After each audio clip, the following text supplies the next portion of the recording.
dakla tayo sa isang katotohanan na dapat bayan ay malaman. Alam mo, mga kapatid, ito po si mga kalaban ni mga galit kay Sara Duterte, galit rin kay Duterte, kay Digong Duterte. So lahat na lang po ng galit sa mundo ay nilalabas nila. At wala silang pakialam kung ano sabihin ng bayan sa kanila. Dumarating na po kasi sila sa punto na wala na sa katwiran mga ginagawa nila. Sumusubra pa sila sa kung anong dapat nilang gawin.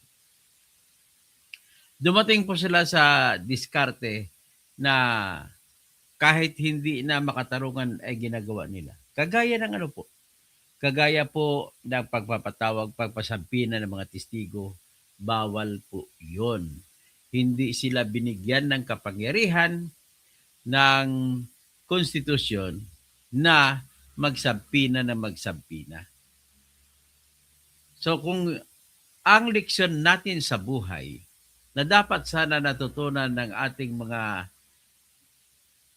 congressman o congresswomen ng mga bayan natin, basta po kapangyarihan na hindi binigay sa impeachment proceedings ay hindi ninyong pwedeng gawin. Noong una, napaso na kayo. Nung ginawa ninyo, yung apat na reklamo noong 2024, 2025 na sinampa. Yung unang tatlong reklamo ng 2022, December 2, December 4, December 19 na sinampa, ay kusang binasura ninyo na at para paboran yung pang-apat na reklamo. Wala po sa kapangyarihan nyo yan. Pero ginawa nyo, ang nangyari po ay binasura ng Supreme Court. Pinahiya po kayo ng Supreme Court. Nakalive ako ga. Pakichat na lang ga. So, ganito yun marubdob kayo na nagagalit kayo sa Supreme Court. Karapatan daw ninyo at kapangyarihan na magdiskarte kung paano niyo papatupad ang inyong trabaho bilang sa pagsasagawa ng impeachment laban sa isang impeachable officer. Ay, magandang gabi. Mr. Lacson Gadya. Gamora. So good evening, my friend, my playmate at the MSU Marawi. Okay, ganito si Mr. Really Assistio. Ganito po yung kasimple lang. Let us summarize the powers given by the Constitution. What the Constitution does not give, you cannot get. Yan lamang po. So sa batas po ng prinsipyo ng ating tatahakin, kung ano ang hindi ibinigay na kapangyarihan kapag ang kapangyarihan na pinag-uusapan ay nakakasakit sa ibang tao, ay hindi mo pwedeng gagawin kung walang klarong batas na nagsasabi. Kaya nga po, babalik ka rin po sa the topmost right of the people stated in Section 1, Article 3, that says, no person shall be deprived of life, liberty, or property without due process of law, nor any person shall be denied the equal protection of the law. Dalawang klaseng karapatan dyan. Pinag-usapan, karapatan kasi masasaktan ng tao. So walang tao na maaring maaresto, maaaring patayin, maaaring kunan ng kayamanan at pagkakaitan ng karapatan ng patas na pagtingin ng batas. Yan sinasabi ng pinaka number 1. Ang lahat po na nakalagay sa Bill of Rights natin ay diyan lamang nagsisimula sa Section 1, Article 3. Yung iba dinitalye na lang. Kung sa batas, pwede mong tawagin enabling laws, enabling provisions. So ngayon, kung ganun po, dadako tayo sa mga hearings na ginagawa ng Kongreso. Dalawang uri po ang hearings na ginagawa ng Kongreso. I want to let your dilemma. Number 4 o number 5 sa bar exam at her time. sa San Beda San Beda University sa graduate. I want to lecture Jinky Luistro. I want to lecture uh, shall I call, pretenders from the UP College of Law. Kagaya ni Terry Redon, kagaya ni Jesus Palsis, kagaya ni Dino De Leon, buti medyo maingat na siya ngayon, medyo mahinahon na siya ngayon. Isa pang mayabang dyan, si Attorney Arman Virgil Ligutan. Professor daw siya ng College of Law ng UP. Ito medyo bumahag ang buntot din si Barry Guevara, dating spokesperson ni Leni Robredo. Lagi mga mali-mali po binabanggit ninyo. Balik tayo po sa simula. Let us go to the beginning.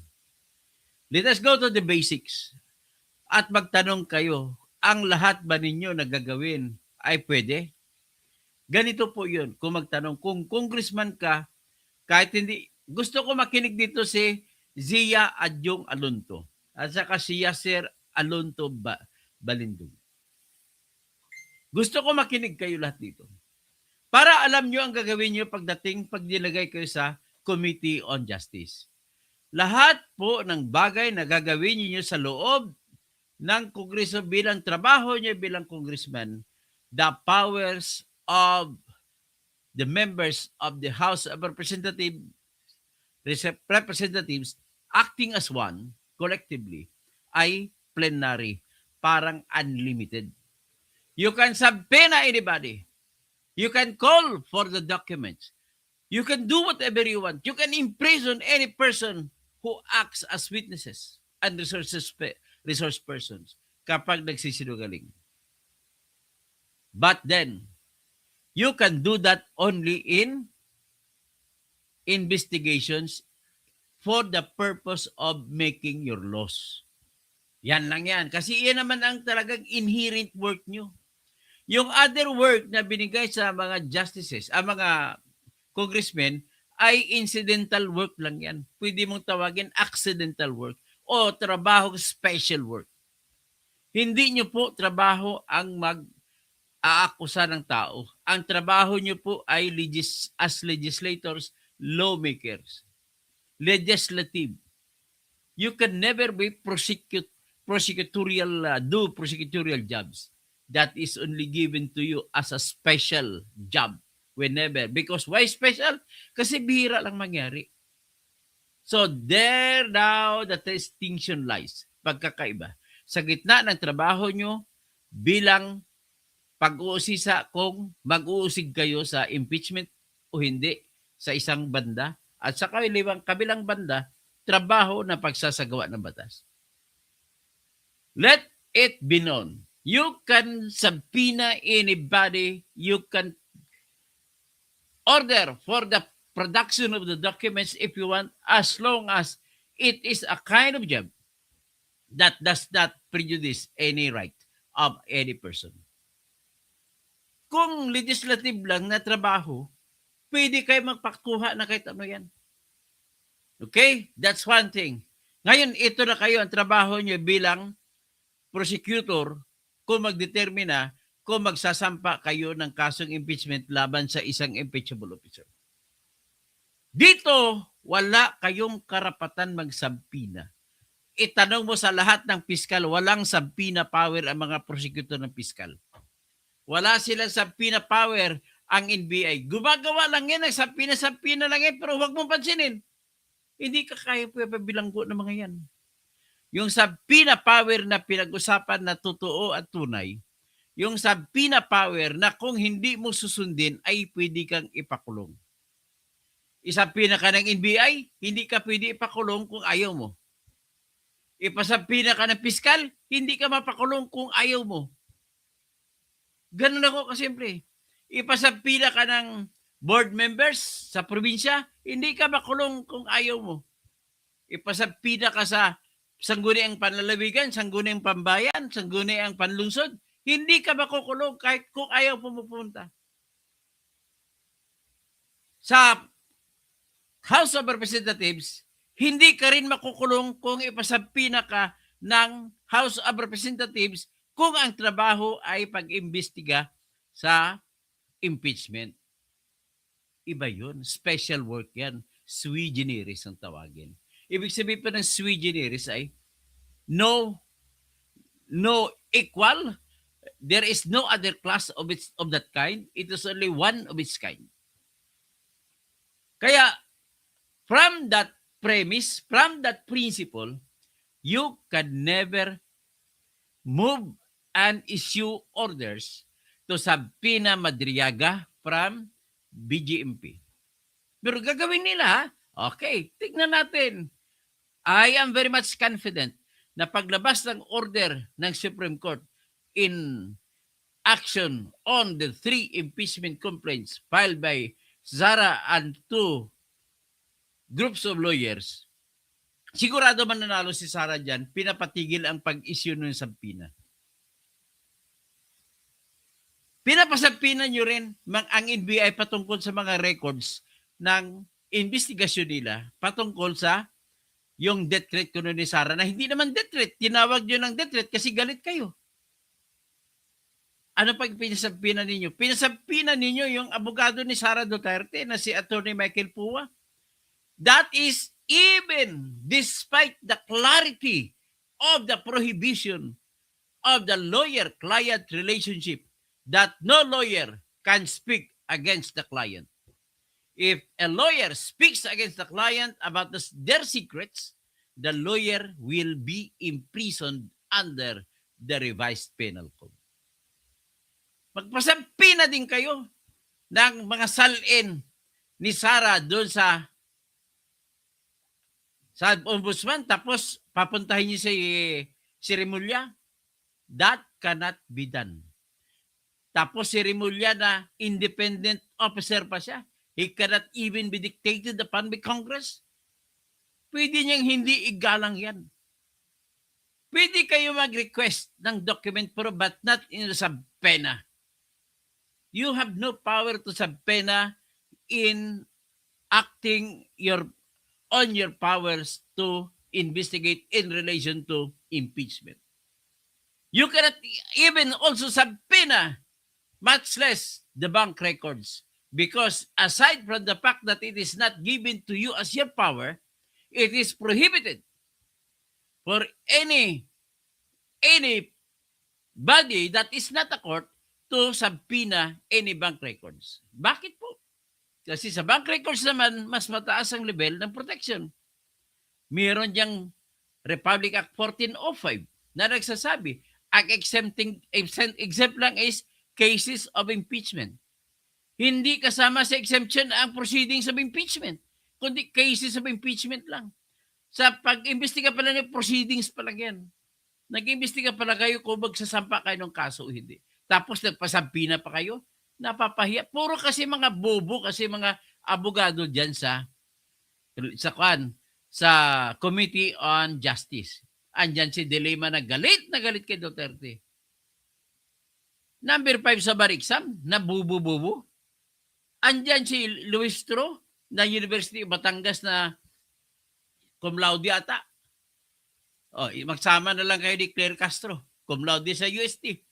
Andyan si Terry Redon, graduate ng UP College of Law. Pinapahiya nyo UP eh. Kaming mga mamamayan na nagbabayad ng buwis ang nagpapaaral sa inyo sa UP, tapos ganun ang produkto nyo. Ganun ang gagawin nyo. Dapat yung tandaan rito sa principle in acting as an investigator or prosecutor or an investigator to determine whether you will prosecute or not an impeachable officer, you have no power to subpoena. The only power of yours if you are making laws. Kaya nga, diskarte sana ninyo, kunwari, nag-investigate kayo in aid of legislation sa kanyo na pinatawag. Tapos kung may makuha kayo, sa kanyo gagamitin sa total wala ng prohibition. Pero itong ginawa ninyo, ito, ibang klase ito. At one thing more dyan, pinatawag nyo sa bilangguan na nakakulong ito si Ramil Madriaga. Now, my topic today is limited only to that by saying to the effect na matuto naman kayo. Believe you me, ang inyong dapat gawin pag nakakasakit kayo ng damdamin ng mga tao, bawal po magsampina. Ang pwede lang yan, doon sa mga walang hindi masaktan, may opisina, may mga record sa mga kung ano-ano, pwede nyo patawag. Tapos balikan ko lang, tapusin ko lang muna yung bank secrecy law. Bakit? Ano ang protection pa sa bank secrecy law? Maliban sa bawal magsampina. Ito po yun. Nakalagay po sa section 2 ng ating article 3 ng Constitution, nagsasabi, the right of the people against unreasonable search and seizures shall be inviolable. That includes the rights to protect their homes, papers, and effects. So, pag nagpasampina ka, in effect, nagpapasearch ka. Isi-search mo ngayon ang bank records ng tao. What does it do? It says that you can only do that. Sinabi kasi, no warrant of arrest shall issue except upon probable cause to be determined personally by the judge.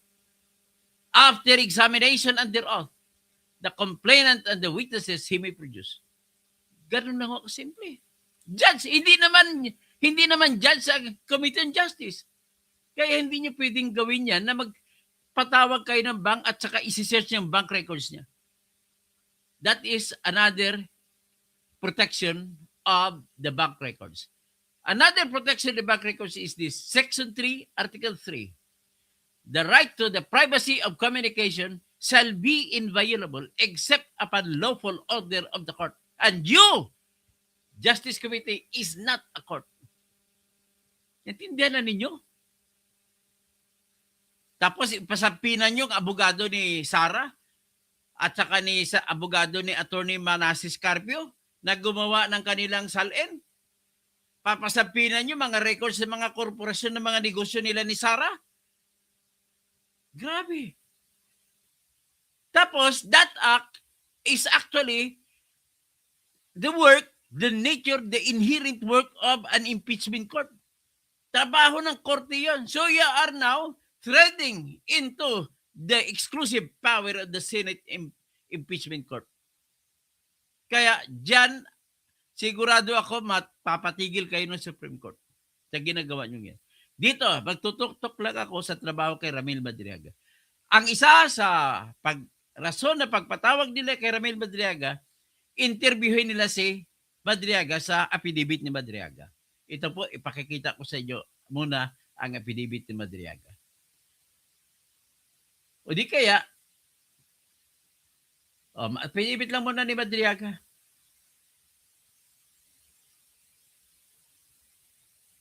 Kung saan sila interesado. Ito pang affidavit ni Madriaga. Yan. Palaki natin. So, sa affidavit ni Madriaga, nagsasabi siya, 1 billion pesos cash inside Super Granja. Around the first quarter of February 2020, hindi pa sa panahon ni Sara yan, ang panahon pa ni Digong Duterte yan. Mayor pa lang si Sara nito. I was instructed by Master Sergeant Canlas, a PSG officer whom I came to know in Davao, to pick up a Super Granja at Jollibee Kamuning, Quezon City, and deliver it to a car wash along Daang Hari, Muntinlupa City. From the meeting point, I was told to proceed to Katarungan Village nearby, where I handed the case to the two men who were inside a black Honda Civic. Grabe ka naman. Kung totoo yung sinasabi mo na may dala ka na 1 billion sa Super Granja, ibibigay mo pa ng gastos na ganun-ganun na lang? At sino ba siya para pagkatiwalaan na magdadrive ng 1 billion? Grabe ito Hindi na kanay kapaniwala ito. Tapos, this delivery was later verified through a call from President Duterte himself. Sino tinawagan ni Duterte? Who confirmed that the vehicle was received by those two men whose name I can no longer recall. Ay, 1 billion ang dineliver mo. Hindi mo maalala ang tao na included sa pagpadala ng 1 billion? Ganun po si Ganun po si Badriaga na gusto nila na testigo. Ito naman, sinabi niya sa number 23 paragraph niya, cash inside Honda Civic delivered to the Santiago family at Jordan Plains of Novaliches, Quezon City. Sabi ni Madriaga, sometime in January 2022, VP Zara instructed me. January 2022, Ramil Madriaga ay mayor pa lang si Sara. Naging vice president siya, na-elect pa lang siya, nahalal pa lang siya noong May 2022. Dito pa lang kita ng kasinungalingan mo na nag-imbento ka lang ng kwento. At sinabi mo, you were instructed by VP Sara through a phone call to pick up a Honda Civic containing cash near the Kislap warehouse and deliver it to Jordan Plains, Novaliches, Quezon City, specifically to the house of the Santiago family, which had a green gate and was located inside a gated village. Alam mo, doon dati ako nagtatrabaho bilang civil engineer sa Jordan Plains Subdivision. Maniwala ka sa kwento nitong gagong ito. So, yan. So, balikan natin. Bago ako pupunta sa isang bilyon na kwento niya, balikan natin yung sinasabi niya nag-deliver din siya ng 4 na duffel bag na may laman ng 33 billion.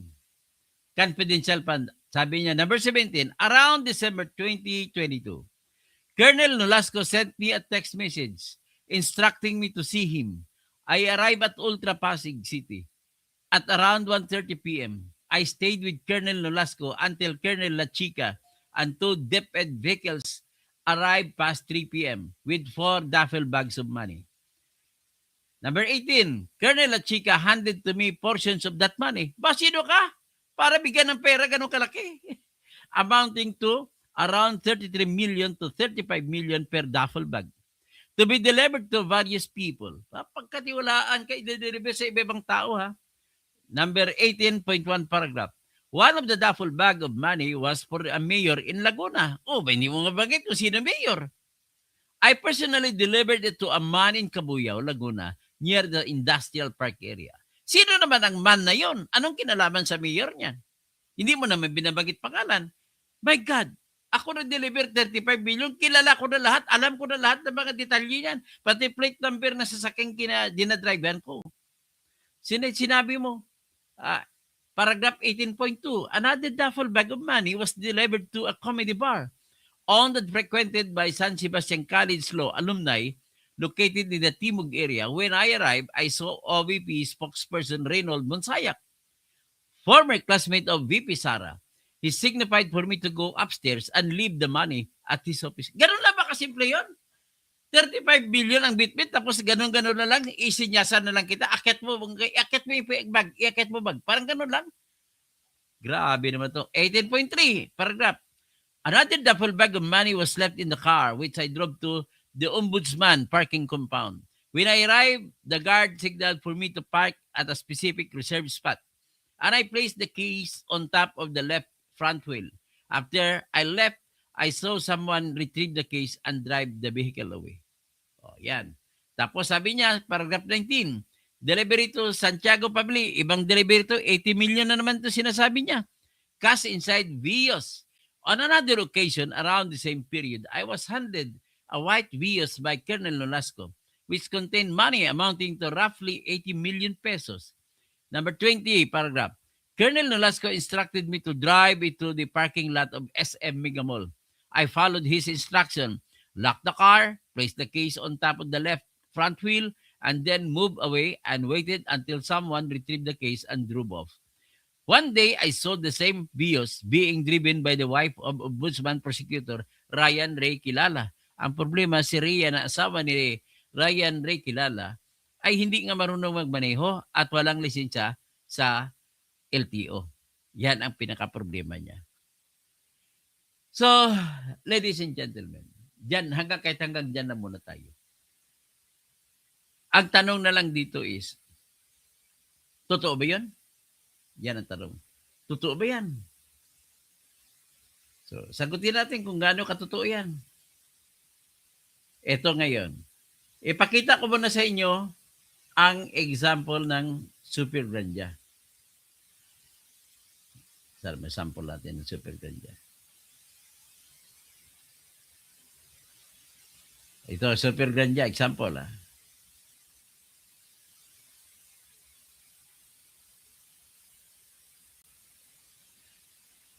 Ladies and gentlemen, sa mga audience ko, ang gusto ko ay analisahin ninyo ang laki ng super ganja at ipakita ko sa inyo kung gaano karami ang 1 billion na bitbit ko ng super ganja.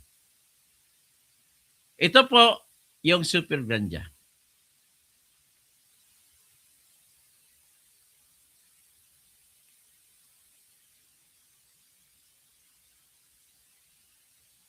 Ladies and gentlemen, yan po ang super ganja. Ganong kalaki. Yan ang itim na super ganja. Ito naman ang medyo kulay de gatas. Yan naman ang gray. Ganong klase ang mga super ganja. Yan ang pinakamalaki. Ganong kalaki. Ang tanong, analisahin ninyo, kasya ba ang 1 billion dyan? Kasya ba ang 1 billion dyan? Ang tanong, iyan pong tanong. Ito ngayon, ladies and gentlemen, ipakita ko sa inyo kung gaano karami ang 1 billion. Tingnan nyo, kayo na maghusga kung magkasya ang 1 billion dyan. Ito pong, ang pera na 1 billion na tig 1,000 kada isa. Tig 1,000 na 1 billion. Ito po. Matanong ko kayo, ganon po karami ang 1 billion. Kasya ba yan sa super ganja? Kung hindi magkasya, nagsisinungaling si Ramil Madriaga. 1 bilyong piso yan, lax. 1,000 kilos, 1 ton yan, 1 ton. 1,000 na 1 milyon. Yan po, ganun karami ang 1 billion. Kita nyo kung gaano kalaki. Magkasya kaya sa loob ng 1 ganja, ng 1 deliveran lang? So, yan po nakita ninyo. Dito natin nakikita na ang dali lang nila sabihin sa kanilang utak na lulukuhin lang tayo mga Pilipino. Ang alam ko baka si Congressman Zia Adjong Alonto at si Congressman Yasser Balindong baka meron ng ganon. Kasi balita ko nabigay ng kada boto tag 25,000 last hour. So yan po gano'ng kalaki. Gano'ng kalaki po. Ladies and gentlemen, diyan mo makita ang kahalagahan na magtanong ka muna kung patawag mong isang testigo o hindi. Kasi kung ipatawag mo kasi ang isang testigo, magsasayang ka ng oras sa tanong ng tanong. Pinakita ko naman sa inyo yung kanyang testimonya. Maniniwala ba kayo dyan? Yan, Pyra Lucaso. Tingnan mo yung Ramil Madriaga po. How truthful or how sinungaling he is. Paano magkasya sa 1 granja yung ganong karami 1 billion? Na sinabi ni Ramil Madriaga na dineliver niya.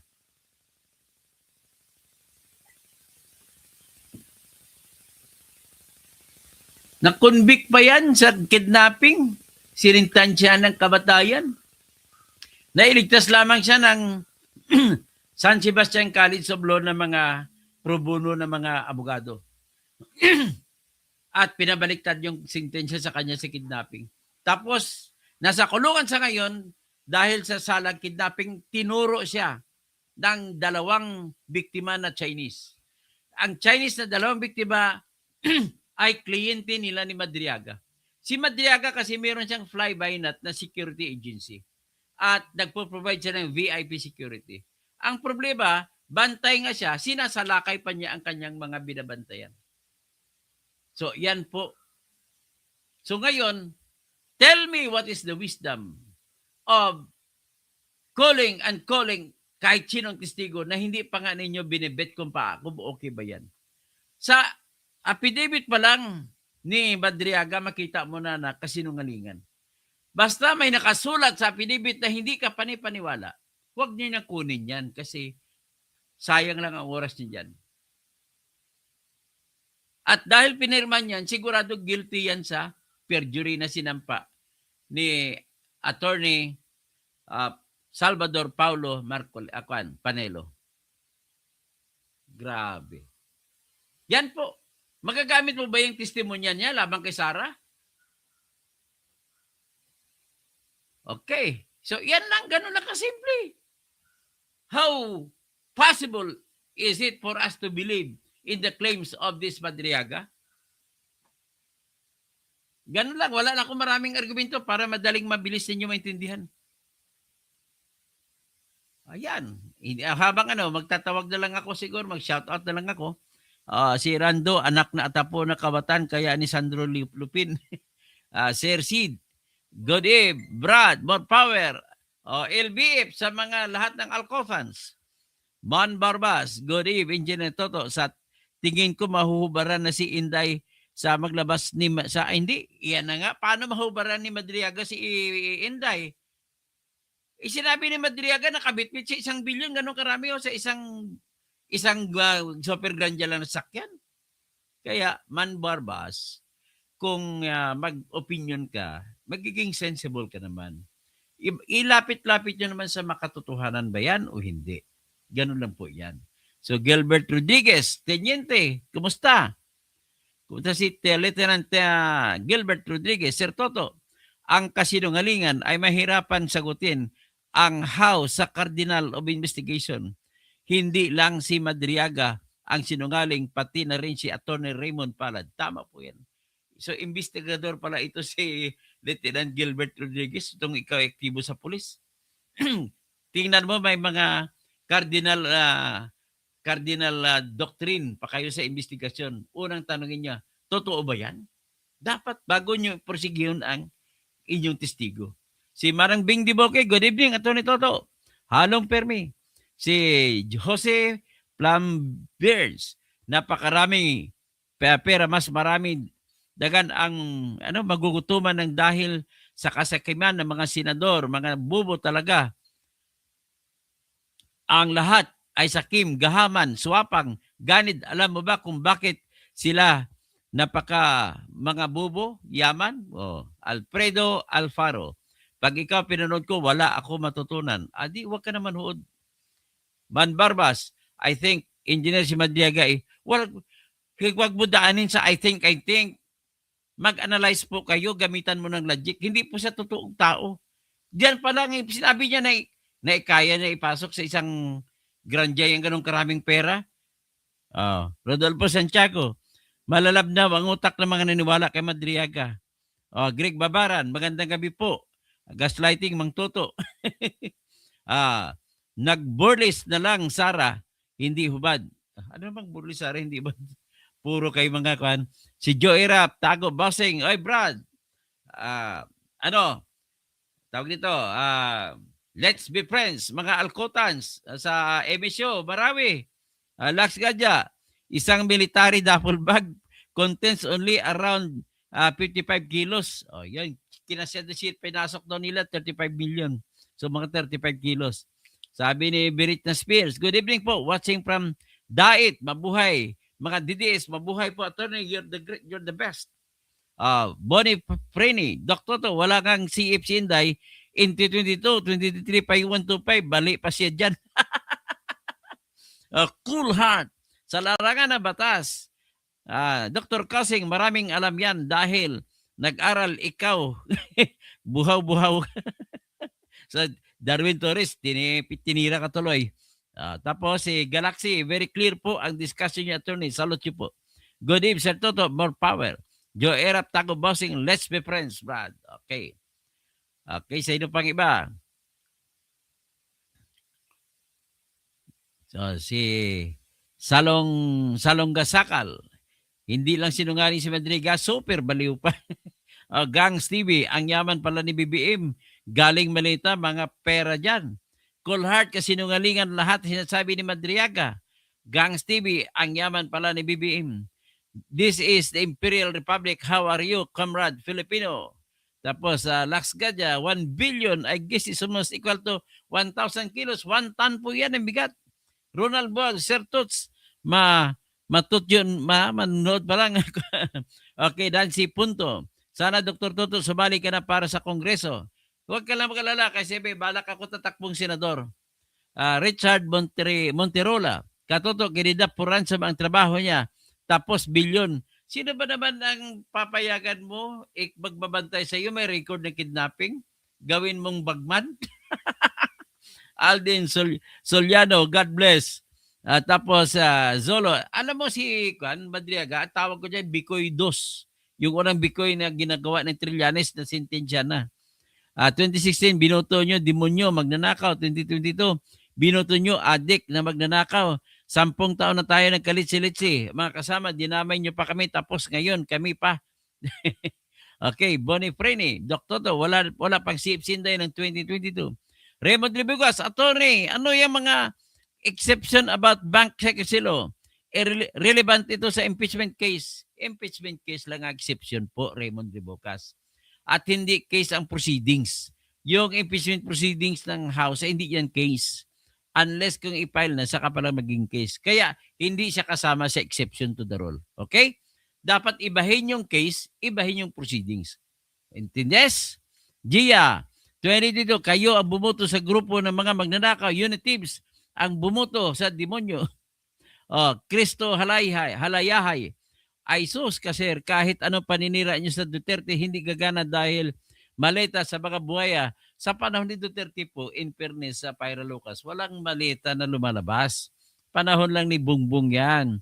Ronel sa carpet, tsaka sa hearing nga sa unprogrammed funds, ang pinakamalaki, lumaki lang ang mga unprogrammed funds sa panahon ni BBM. Maliit, pinakamaliit sa panahon ni Duterte. Borka, Attorney, tama na, mas bawal ang daming pang-abala na para. Galaxy, the author is on Dalong Kanin. Crazy, good evening po, Dr. Kasing, always watching from overseas. Likes dan, kung walang tinatago, hindi matatakot. Kakaya po baga isuwar sa buong mundo. Isip mo, bubo pala mga Pilipino. Ginagawa ng bubo mga Pilipino. Ako nga parente, Kasimanwa, Lorna Baldustamon Ledesma. Good eve, Toto, watching from Iloilo. Wow, damong salamat. Mayong gabi sa mga Ilonggo. Sa mga karaya, mahit gagabi kaninyong tanan. Ano sabihin mo, kalbo? Maka Duterte pa ako, pero huwag mo tabaging Dutae. Ganun lang kasimple. Kay Kumaro, good evening po, Dr. Toto. Magaling, sir. LMN, D, TMMA.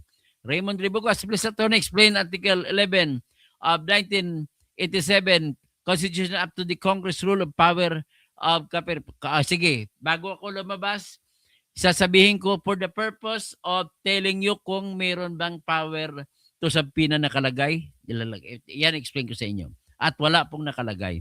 Better yet, ilabas ko na lang yung Article 11 na kopya ng Constitution para makita ninyo. Baldman, pare kaming balda. 6K projects on education purposes DepEd, wala na 1K. Nagawa na bigay ng budget sa napunta sa confidential road. Hindi po. Siguro at one special occasion, mag-vlog ako para malaman niyo ang rason kung bakit umalis si Sara sa Department of Education. So, Jing Kwasay, Red Eye, si Sir. Okay lang Red Eye kasi kagigising ko lang Mix Parimore, si John Vic, dahan-dahan nang bumabaliktad, ginagaya niya sa batas mga kalsadi na Digs. DRL, nag-audition ka din kay Sara pero di ka pinapansin. Anong audition sinasabi mo? Attorney, na totoo mangyari kay BBM?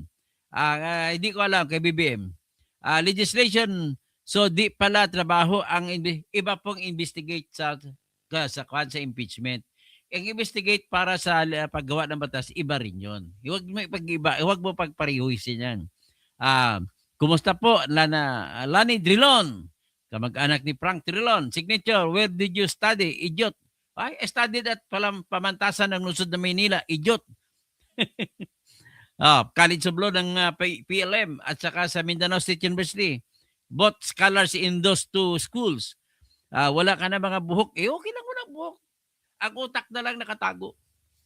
Manny Bundok, good eve, Doc Toto. Nakakasuya ka talaga. Alparo, Mr. Hersey. Tawag sa akin Mr. Hersey. Gamora, bayad talaga sila, style noon. time ni CJ Corona, isa na sa likod pag ma-impeach. Faith, very well said. Attorney, very much appreciate your explanation. Okay? So, Zeros, Bayros, meron kayo proof. Anong proof? Binabayaran si Bandilaga? Binabayaran yan? Sino ba naman magsusugal ang sarili na walang bayad?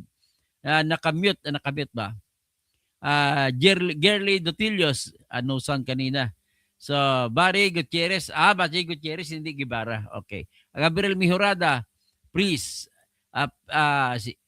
Tapos, legendary watching from Antipolo City.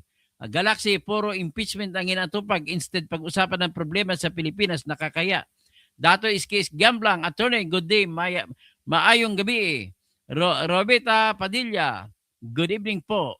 Legendary Dato Iskig watching from Barm. Okay, sa Maguindanao del Norte, Maguindanao del Sur. Maya Pabega, attorney watching from Pampanga. Okay, Bapa. Raul Lanay, good evening. Toto Kasing watching from Hong Kong. Joseph Andres, good morning sir. Dato XK is Gamblang. Alaikum assalam. Pakat, Bliselda Asuncion. Laxgaja, good evening Toto. Very good friend, just here listening with your analysis. Gamora, kaya pala walang project, inubos ang pera sa impeachment kay BP Sara. Really assist yo. Magandang gabi. Galaxy, Maya Pabingi. Romel Diaz, Amik. Okay, sino pang iba? Domsday, Jose Plambergi. Si Chloe Cloan Pangan. O sige, mga Kapampangan din ito. Ronald Bual. So anyway, ipakita ko lang sa inyo. Sa totoo lang po, i-type natin dito yung Constitution. 1987 Constitution. Wala pong nakalagay sa ating konstitusyon na binigyan ng kapangyarihan ang House of Representatives patungkol sa impeachment proceedings. Kung may kapangyarihan ba sila kung may kapangyarihan ba sila sabpina, wala po. Ito po yung Article 11. Okay, ipakita ko sa inyo yung Article 11. Mamaya ko ng pera, itago natin 1 bilyon.